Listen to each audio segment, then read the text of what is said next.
Yo, what's up, good people? Welcome back once again. We got another beautiful episode of the Phantom Geek Zone here for you. Yes. You know the drill, man. It's the show where, just a couple of geeks. Doing the geek things for other geeks. Yeah, man. Reviewing some of our geeky movies and, stuff that really just so close to our heart. Feel like it's worth sharing, discussing amongst one another, and hopefully we have some things that, just a couple of other geeks out there will connect to on some other level.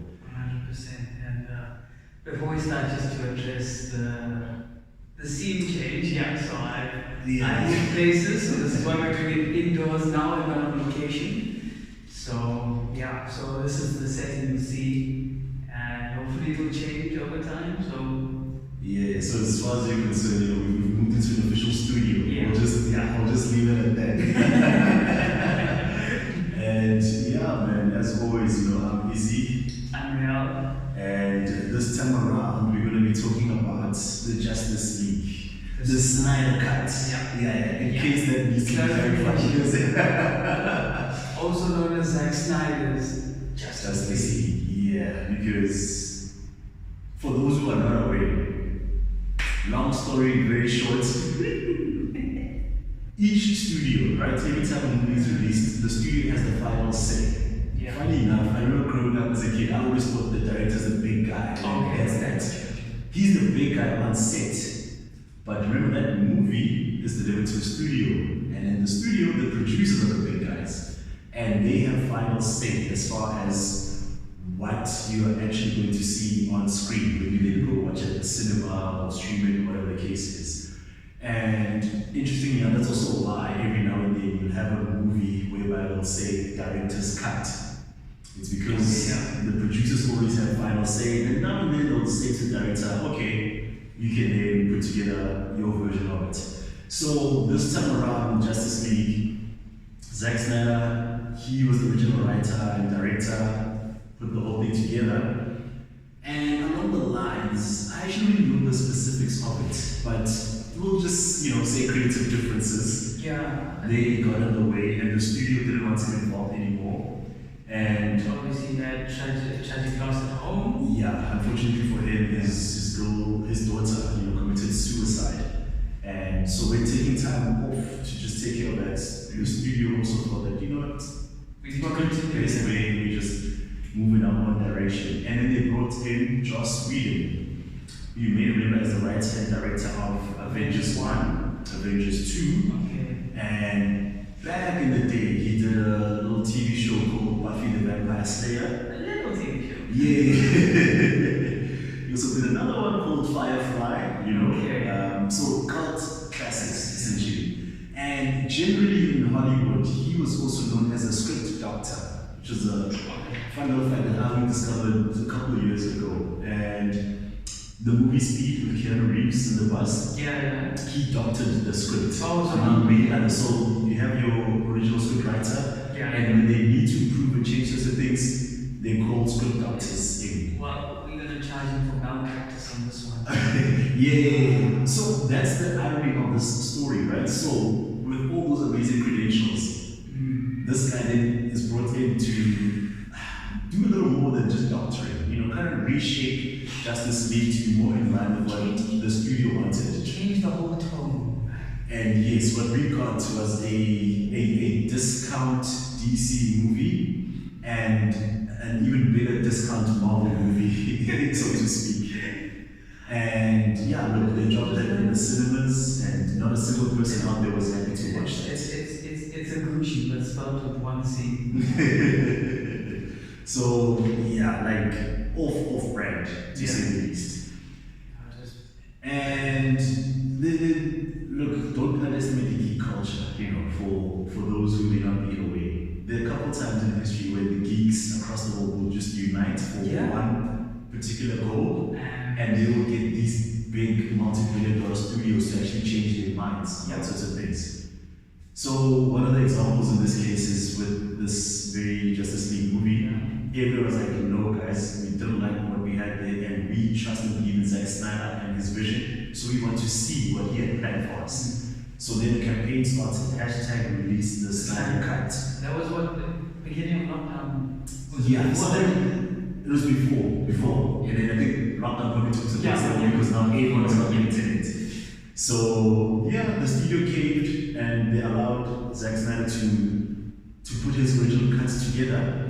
But he also took the liberty to film a couple of extra scenes, including his own backyard. But and probably one of the most impactful scenes series one of the most standout scenes, definitely. And that's where we got to this point of having, Zack Snyder's Justice League. And as per usual, we'll just give a little synopsis of the story, and then we'll get into the rating, and then break down some specific topics going forward. So with this, right, I believe the three characters from this Justice League that we were introduced to were Superman, Batman, and Wonder Woman. Yeah. So Man of Steel, Wonder Woman, and Batman. And Superman. Yeah. So Justice League served as a introduction to certain characters while also serving, the Justice League intro as well. So the two were very well balanced, I would say. And that's why the runtime is especially long for this movie. Yeah, so, man, what is 3 hours? 4 hours flat. So if you're going to watch it, just know you're in for a bit of time. Yeah. It's well worth it. It's well worth it. That's the important part, And so man, as far as what happens in this, there's a big threat coming. The threat being there's a dude called Darkseid. And for the Marvel fans. So if you're going Marvel fans, the guy, Steppenwolf, which is the big bad in this movie, would be akin to Loki in Avengers 1. Yeah. And then Darkseid would be akin to Thanos. Yeah. And if you look at the character designs for Thanos and Darkseid, very similar. So they're opposite sides of the DC Marvel coin. Yeah. And so Darkseid, many moons ago, he came to what he does. He's a conqueror. Goes to different planets. Takes over the planets with these 3 boxes called the mother boxes, I guess. Because usually they refer to one at a time, the mother box. But in any case, he gets the mother boxes. The unity. The mother boxes together, they form what is called a unity, which is like, some transfer of energy among the 3 of them, send out a big blast, and they take over the entire planet, and any life that's remaining there becomes a shell of itself, and becomes what is known as a parademon. So you become this little creature with wings and whatnot, and you become one of Darkseid's minions. You go out and fulfill his purpose, and that's literally all he ever wants to do. So this particular time he comes to Earth. He does that, but also, and correct me here, right? I don't know. I'm guessing he discovers the anti-life equation. By accident. Because I used to think he creates it. No. He was looking for it all the time. Yeah. And then it just happened to be on Earth. Okay. So on Earth, he finds the anti-life equation, which serves as a big power source to the coming together of the 3 mother boxes to form the unity. And lo and behold, he found that 3 groups of Earth's mightiest forces were all working together to essentially protect and serve. And namely, this would be the humans, this would be the Amazon warriors, we have the Atlanteans, but we also had the gods, also Zeus, Ares, and the like. Artemis as well. They were working together with the Amazons, and then you have the Lanterns. The Green Lanterns were part of that army, and so as a result, he found a much bigger resisting force than he'd ever seen before. And man, they kicked some ass in that scene. They wasted no time laying him out, and he was forced to retreat. And he was mortally injured, so he had to retreat. He damn near lost his entire arm. And because it was such a quick and sudden retreat, they ended up not even knowing where they were, and as a result, they didn't know how to get back to Earth and finish the job. But in essence, with Earth now being saved, the 3 main entities, the humans, the Atlanteans, and the Amazons, they each took a mother box to protect, in order to prevent whether it's Darkseid, Steppenwolf, or whatever next bad guy to come and take these and conquer the Earth. So fast forward then to present time, where It's very, very clear. Now, these mother boxes, right, they kind of like sentient beings. They robots on the one hand, but also they're very alien on the other. On Earth, there's very little that we actually know and understand about them, and how their physics work is very different than ours. So they have this thing where they release a beacon of energy, and whenever that happens, then Darkseid, Steppenwolf, and that gang, they're able to pick it up and then go immediately to where they are. So this happened with the mother box that the Amazons had. So just to add to that, it happened because Superman died. So they were reacting to Yeah, so if you look at that first scene in the movie, you just see, what is his name? Superman got impaled by, I forget his name. Doomsday, yeah. Got impaled by Doomsday, and then this guttural stream of Superman, it just reverberates throughout, and then it cuts to the mother boxes, and then they crack, and then like the burst of energy comes up. Okay. So they were laid dormant because Superman was there, and then now Superman is dead, so no one to protect Earth.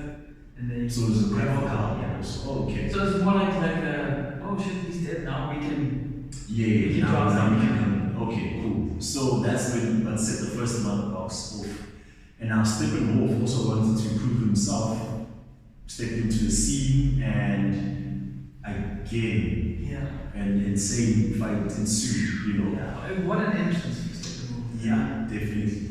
So as a result of that, unfortunately, he ended up defeating the Amazons, and he got the mother box, and he left.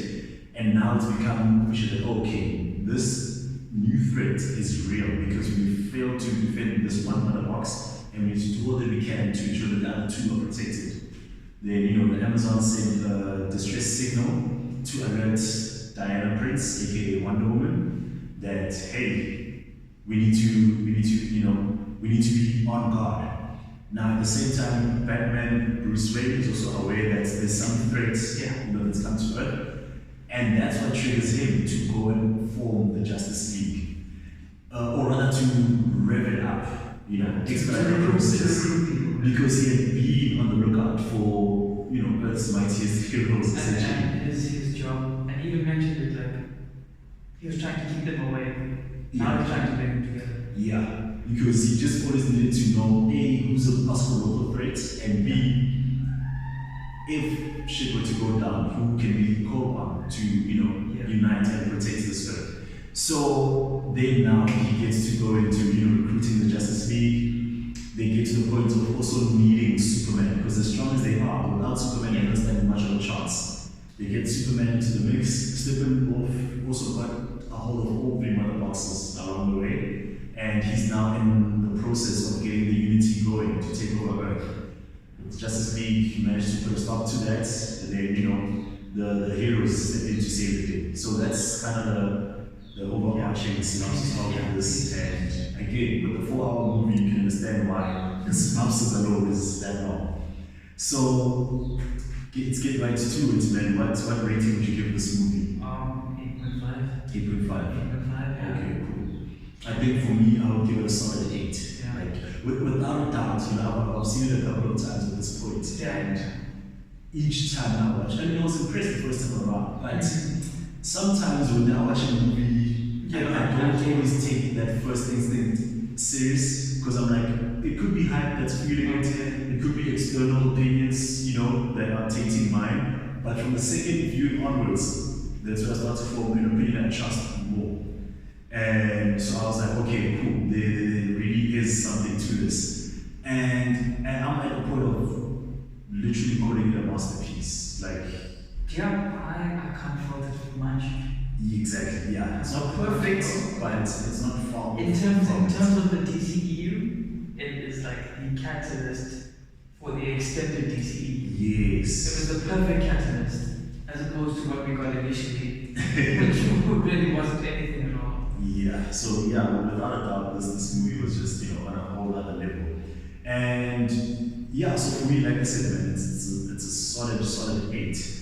And maybe to just switch it up a bit, let's start speaking about some of the lowlights, as we like to call the more undesirable elements of the show, or the movie in this case. What's at the top of your head for that? You're gonna have to give me a moment here to view you can start off. For me, the length, number one. Okay, yeah. Like you said, 4 hours, Yeah, like 3 hour 50, if you want to be like that specific about it. But for me, It's to be honest, I don't mind the length. But if you want to make, I mean, look, we're at an age where everything, as far as the behind the scenes goes, is revealed. You know, sometimes even before you get to see the movie. And one of the more common things that always gets revealed with the movies is how long the original runtime was versus what we ended up getting. And I promise you, every single time I see that, I'm always like, no, give us the long cut, give us the long cut, you know. And this would include movies that are already like over 2 hours. And this was one of the movies that helped to contextualize Why the they need don't to cut movies, you know, to a more standard length. And I was like, oh, okay, I get it. so the person who I know, a director that compares with runtime is Peter Jackson. Yeah, Lord of the Rings, 3 King hours. Kong. And so, yeah. 3 hours plus, 3.5 hours plus. He enjoys making, you know, Oh, yes. the other movies. Whereas in this case, for me, I don't mind how long a movie is, from 2 hours to 4 hours, Yeah. but every minute needs to be the best version of whatever you're trying to portray in it. Whereas with this one, there were definitely a good number of scenes that I felt we could have done out. First one, Diana's intro. We've already watched Wonder Woman. We know. We don't need that. Yeah, exactly. Didn't what I need was to going to disclose it all. say. Yeah, we do not need that background scene. That's, yeah. The Aquaman when they sing him off. Don't need that. They could have just ended that Bruce with the money. Where you know that little choir was there just singing a song that we don't know, understand, we can't even. I mean, fair enough, it contextualizes, you know, Norwegian or I would say Scandinavian culture, which I assume that's where it is. And that's cool, but not necessarily. But it didn't do enough, you know, Yeah. to justify it being Well, in the movie as a I really think song. a lot of character intros. I also Barry Allen's character intro for me was a bit long. Mm. It was a bit long, and you didn't need that considering we were going to expect the movie coming out. So you just needed to intro like I would say maybe akin to Spider-Man, where he just came in Civil War, and then they suited up and Spider-Man. everything, and then given his backstory and his whole 100%. yeah. And you probably would have gotten a nice cheap pop at the cinema if you know. He just appeared In full gear and everything. Also, that's well for his one. Just with Bruce saying, "Hey, man, you know, I'm recruiting a team." Yeah. The scene at the Batcave would have been a dope intro Yeah. because again, I believe was it Batman vs Superman where we saw the clip of him Yeah, I think doing the so, security act at the liquor store. So we But had, they also showed it in this one again. but this one it was like a small screen version. The other one that's where we actually got to see the entire thing. So the fact that we had seen him in action to an extent, I don't think we needed to And dive deep here, especially given how they went about it. And the thing is, the Flash is such a popular character. People know some sort of something about Yes, it. especially with the TV show Yeah. as well, you know. So yeah, we don't need too much context where he's concerned. And because you must remember that's also the line that he was trying to walk, introducing the newer characters along with telling the Justice League story. So with everyone else, I think as far as the interests were concerned, I actually wasn't mad about it. Cyborg was probably the one person where not a single scene or frame felt wasted. Because I mean they even made him like, you know, the heart and soul. Yeah. So they did a good job there. We'll get to that. But yeah, we'll speak on that with the highlights. Anything else that you felt maybe could have done without? Because for me again, without those two masterpieces was Exactly. I'm trying to find things, and then if I find anything, it's probably a nitpicky thing. yeah. And I don't want to like detract from what it actually is. Mm-hmm. Yeah, but I will agree with you. It is a bit long. Mm-hmm. I feel like they could have done that a bit more of a service. In what sense? Like, I don't know, it just felt like she was, I don't know, to me, Mm-hmm. a little bit of an afterthought, or like too much of a mother to the guys. Like, it's Diana Prince, man. She's a badass. Mhm. Keep her a badass. Okay. Yeah. Yeah, then I think for me, that could be just about the issues I had with the movie. And so I think with that said, you can just then jump right into the highlights that just stood out. And I'd say, like, yeah, if you aren't yet, get comfortable because This one's gonna be a bumper ride. there's going to be quite a few here. And so for me, I would say the balance, in spite of what we said, the overall balance between telling the story, Action sequences, and just giving a fulfilling beginning, middle, and end. If you think about it, and if you pay attention from now on, you will see that not too many movies are able to strike that balance, you know. And here's one of the things that let me know how amazing this was as far as the storytelling. If you think about it, I mean, look, every comic book movie is inherently an action movie. Yeah. And one of the defining things for an action movie is the fight scene.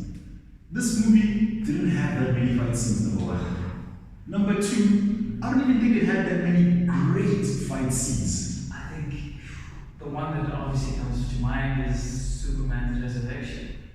That for me might be the best one. Yeah, and then at the end, where they all pull it together to fight Steppenwolf. In there, I would say I like the teamwork more than like the fight element of it.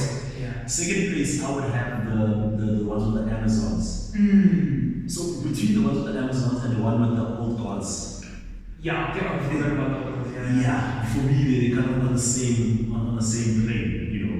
But I probably go Old Gods more because it had bigger significance or more significant role. Okay, for the story. Okay, understood. Yeah. So they gave us like, you know, a handful of fights. Nothing was like overly long. And to just clarify, right? So when I mean great fight scenes for this movie, they definitely did what they needed to. Yeah.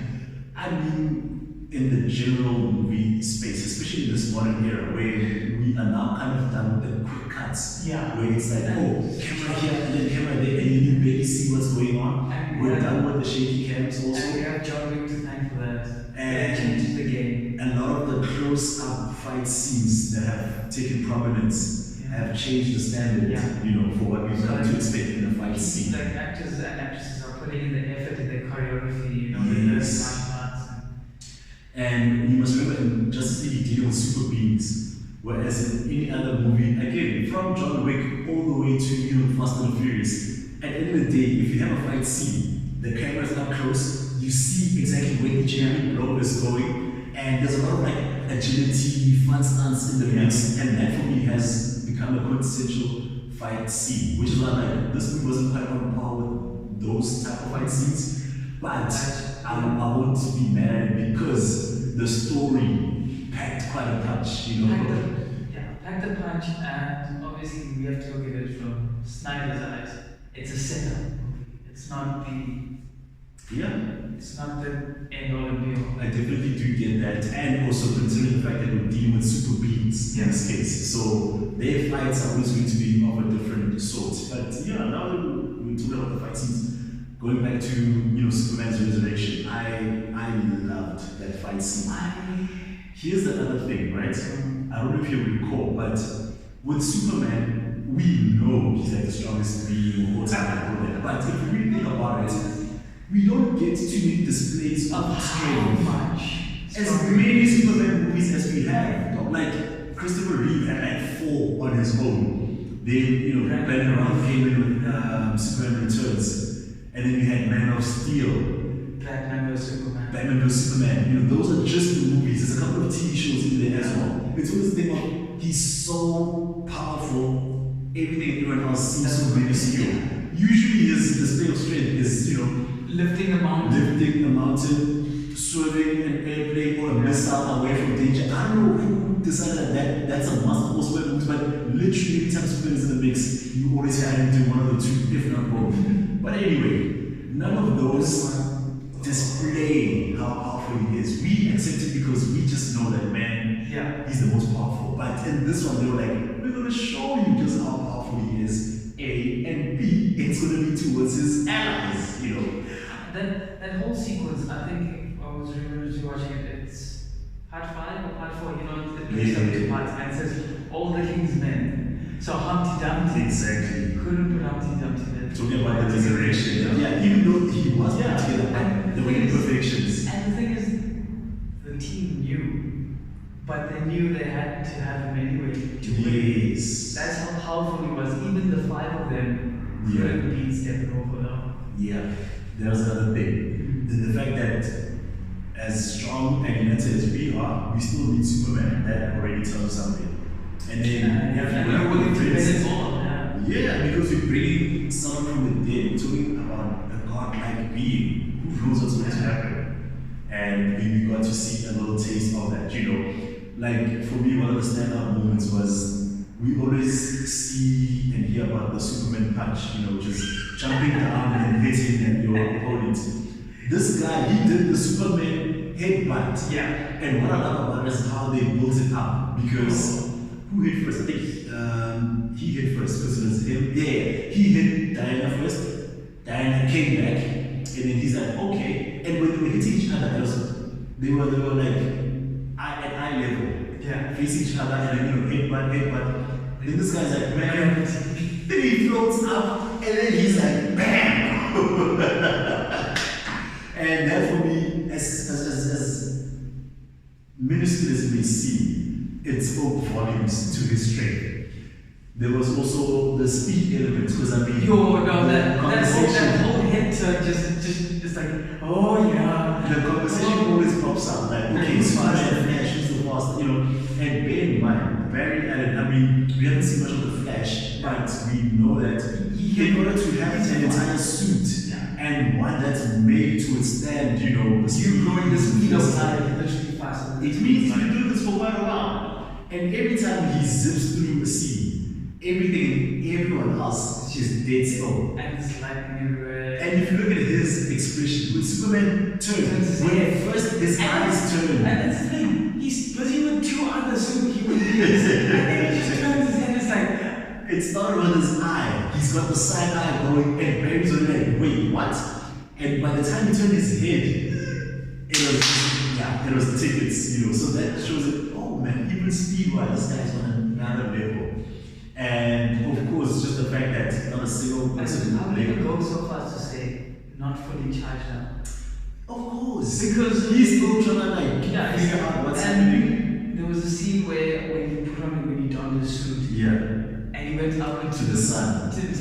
Up into the atmosphere to get the sun. Yeah. Like, isn't even at full power yet. That's the thing, because the sun is his, biggest source of power. He had just come from, that long ass slumber, and that's what he was able to accomplish. So I think just for the fact that it showed his feat of strength, and thereby emphasizing how much the team needs him, that was just an amazing fight scene. And then outside of the fights themselves. No, just to finish off, he genuinely had intent to kill. Yeah. He would have killed Batman. Had it not been for Lois, the key. And what I like is Lois just by chance happened to be going past. Yes. Not some stupid joke. Bringing the big guns. Not some stupid joke. She just happened to be there at that moment. As she was about to let go of him, like yes. she had closure, and she was about to go back, and he's there. Yeah, so and I guess enjoyed it. Was like a chance. Yeah, and even that metaphor of life, that sometimes just when you're about to give up, that's the exact moment where things just come together. And I also love, speaking about things being emphasized in this scene, the fact that she, we were talking about 0 to 100. She took him from like 100,000 back to 0 by merely appearing. Speaks to their connection, because again we know that. And I mean, it's reiterated throughout the whole movie. Every apocalypse vision, Lewis has been the key. Yeah, either to solve the mess or cause the mess. Even inadvertently. And I think while we're on that point, it brings me to my other highlight of this movie. Part of why it was so great and amazing. Keep in mind with superhero movies, and in this particular case, one where you deal with actual super beings, it's very easy to get lost in the mythical aspect of everything, and also to have that just take over the entire story, be it the insane fight scenes that go on and on, be it delving too much into maybe how they got their strength and this and that. But this one, the way in which they grounded it was by making it about relationships at the end of the day.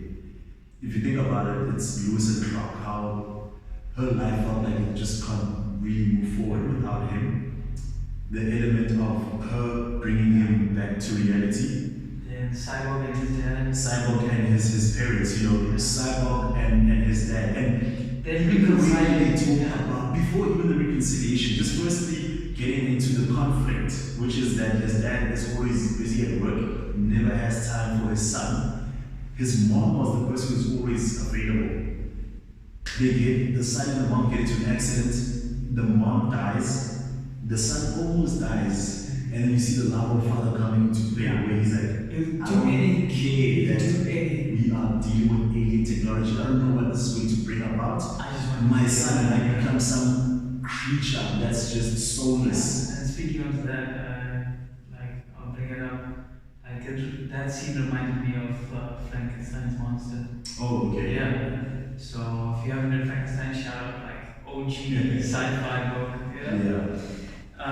Whereas the creator creates this being from body parts, and alien technology and cyborgs, human parts, and he doesn't know how it's going to turn out, and there's no guarantee that the creator will love the creation. And you can see something that cyborg tries to reconcile and fight with. It's inner turmoil. And then over time they get to know each other and they figure it out. Fix all the bad that happened there. So just even that, the lengths that a parent will just go to be there for their kid. And I mean, he also struggled with it for quite a bit. Cyborg was like, no man, why did you do this natural thing? I mean, he even broke the tape recorder when I'm going to speak to you as a father. He's like, I will refuse to acknowledge you as a dad. As a scientist, I will listen. That is also very, very impactful for it to have in there. And then you have Barry Allen and his dad. Like, generally, superheroes always have daddy issues. They make for good stories, so I'll take that versus how the daddy issue to. I mean, Diana doesn't know her daddy. Because he was just like, nah, I'm out. Cyborg, Bruce doesn't have parents either. But for me, as long as you use that as a good motivator, it's like, sorry, but I'm glad that this is what it led to. So man, there's that conflict with Barry and his dad, because again, if you're not aware, his dad gets accused of killing his mom. And falsely accused. The mom was actually killed by the reverse flash, but the dad takes the flag for it and goes to prison for like a long time. And that shaped Barry's entire trajectory, because he said, I want to be did he say criminal lawyer? Or it has something to do with crime, but he wanted to free his dad. He only wanted to study essentially the criminal justice so that he could free his dad for no other reason. And once again, you see that strong motivation and what it led to. We've mentioned, Diana's one is more addressed in her solo movie. So by the time she might be the only stable person in this entire thing, actually. Bruce is stable in his own way. And Aquaman is just starting to deal with it. He dealt with the stuff in the movie, but that comes out. That comes out of the events of this. So he was just beginning to delve into it. Clark dealt with it back then. We know how it is with Superman, but again, his relationship element was more with Lois Lane. So that was like the heart and soul of this entire movie. Not that there's aliens coming or whatever. It's like, okay, cool, there's aliens and all, but we need to also understand the fabric that makes up the people that have to defend us against the aliens. This is like what hit home was like when Aquaman was talking to Flash, like, are we really gonna let a kid who just lost his father save the world? Dude. And then Barry was like, I thought you didn't care. It's like, I never said that. So like they genuinely care for each other. And the war at large. And it's like that internal conflict that they're going through kind of informs the vulnerability that they approach the situation with, So there's like, some little things that they did and said here and there that just informed the larger picture at hand. And for me, I think it was just done in a very, very brilliant way. And if there's maybe nothing else that's in between that you want to bring up, in between, so let's see. I think one would be like, obviously we know Bruce wasn't having any success recruiting. Oh yes. People only started joining the team when they were directly affected. When the threat was real. So people were selfish, and then they became a team. And there was a need to to think beyond just yourself. Yeah.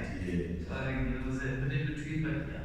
For me, then the next element would be, pretty much jumping towards the end with the Flash in particular, man.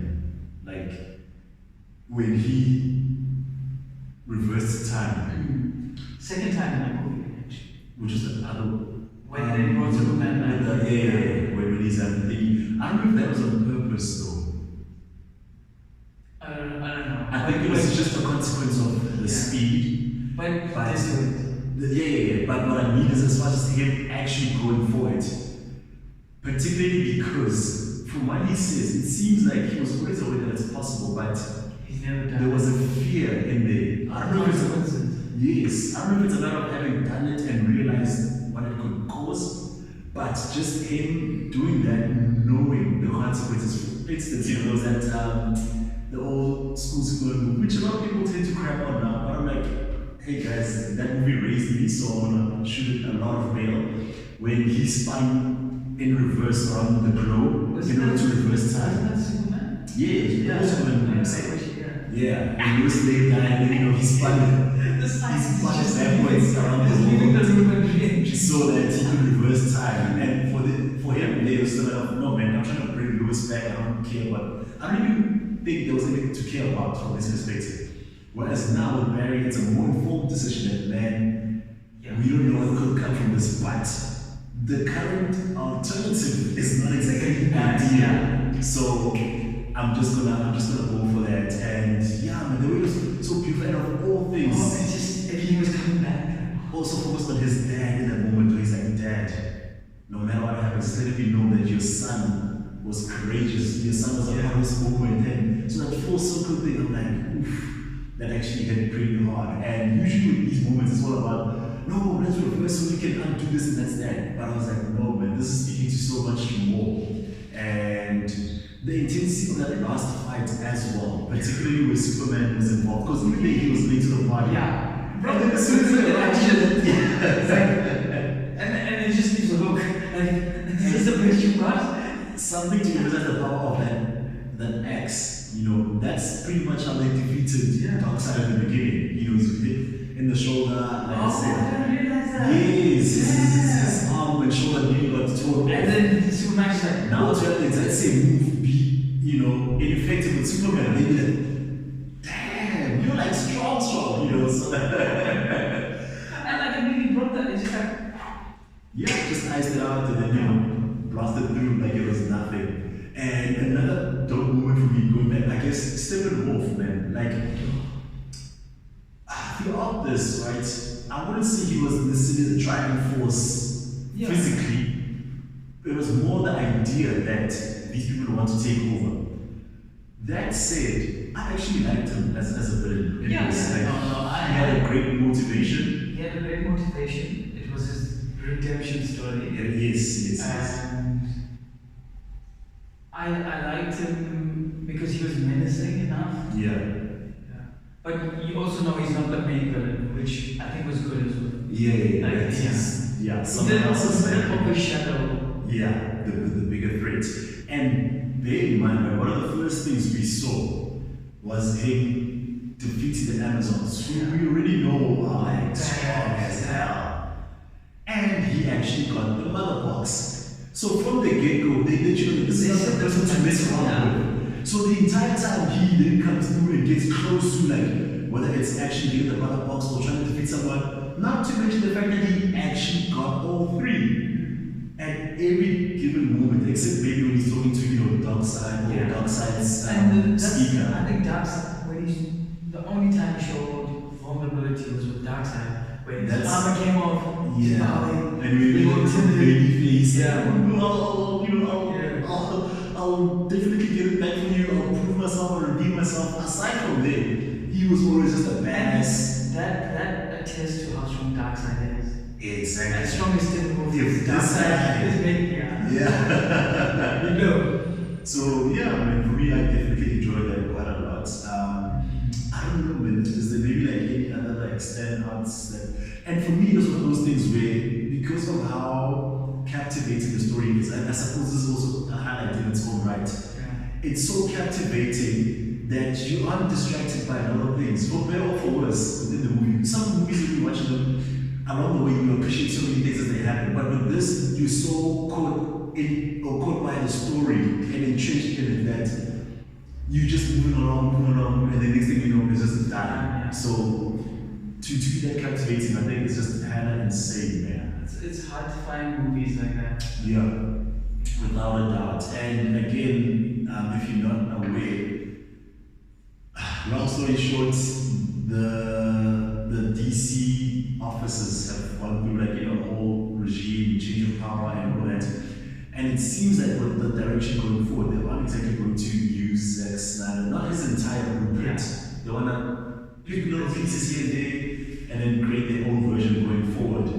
And James Gunn, yeah, James Gunn, who directed and wrote the Guardians of the Galaxy movies and the Suicide Squad, so the second one. He's the one who's going to be taking the reins over on that side. For me, I would have loved for them to just continue the vision, bring Snyder back and see what you can do. Even if he's not directing as a consultant. Yeah, man. Because again, you know, as far as you know where this could have gone, I really love that the nightmare scene at the end.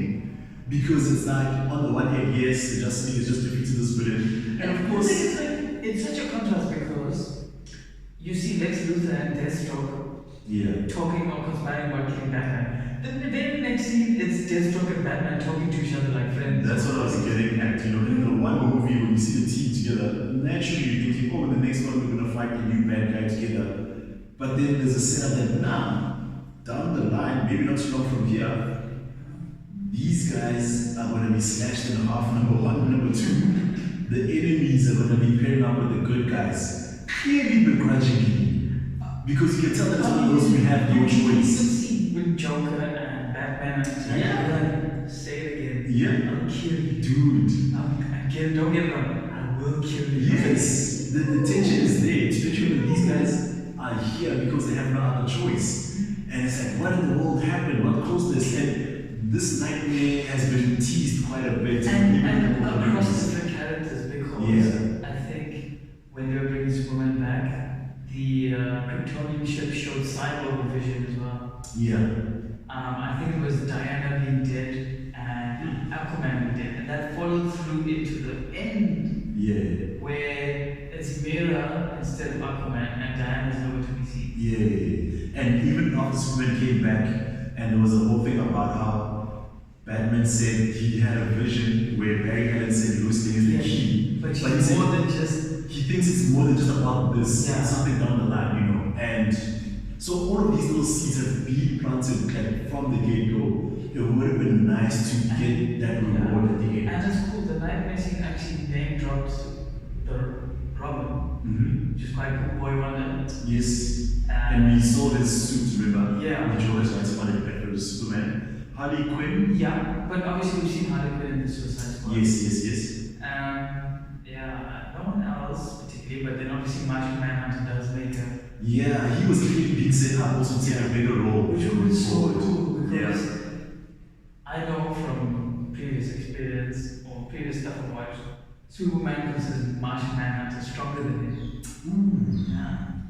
Ooh, man. So that's my thing with using out of the Snyder universe as he envisioned it. That there's so much that we actually lost out on. But I guess that being said, I'd say the two main movies that they dropped since all of this, which is the Suicide Squad and the Batman. You said since this new regime, just kind of let me know that okay, so there's still a chance, man, that they can redeem themselves. Is the Batman then a separate side? It's its own world. Because we have a different commissioner and whatnot. So my point is just the studio themselves, whatever direction, I just want them to make good movies.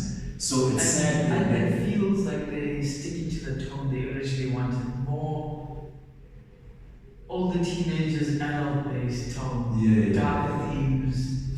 And that's why I'm saying the movies are sticking to that. So as sad as it is to not have that Snyder vision, I'm glad that they aren't exactly dropping the ball from what I can tell thus far. We'll see when the other movies actually release as far as what they have to deliver for us. But I'm still keen to just watch the entire thing unfold. Any final thoughts that you have? No, I thoroughly enjoyed it. Yeah. I would have loved more. Definitely, I would have loved more. Like, I had my doubts initially about Snyder. I won't lie, like from Man of Steel and Batman vs Superman, they were always like, man, there's potential, but I don't think you really tapped into it, or there were too many issues that I had. But with this one, I was like, man, he's found his feet.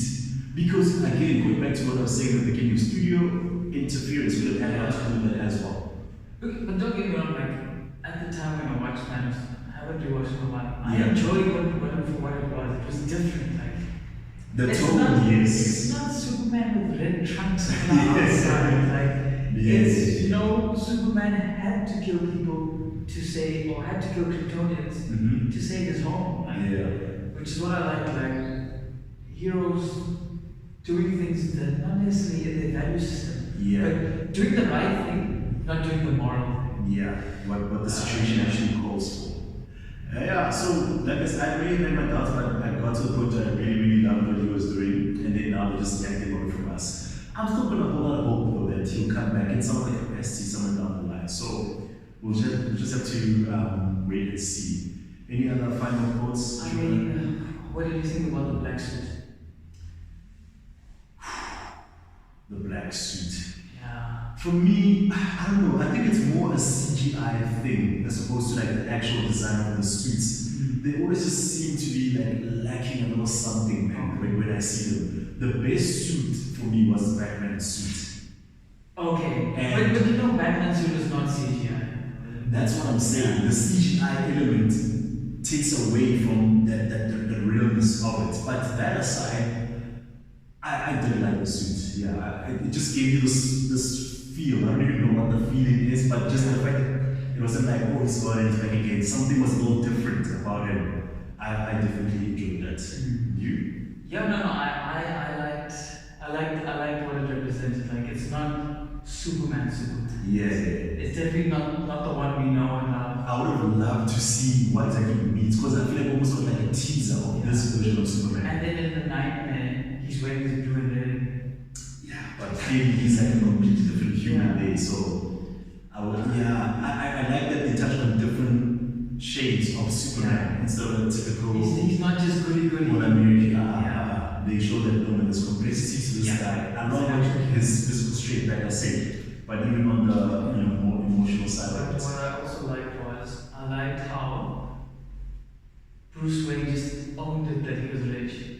Yeah, of course. It's like, what's your superpower? I'm rich. I'm rich. Even at the end, and how did you get our house back? Bought the Back. It would be easier.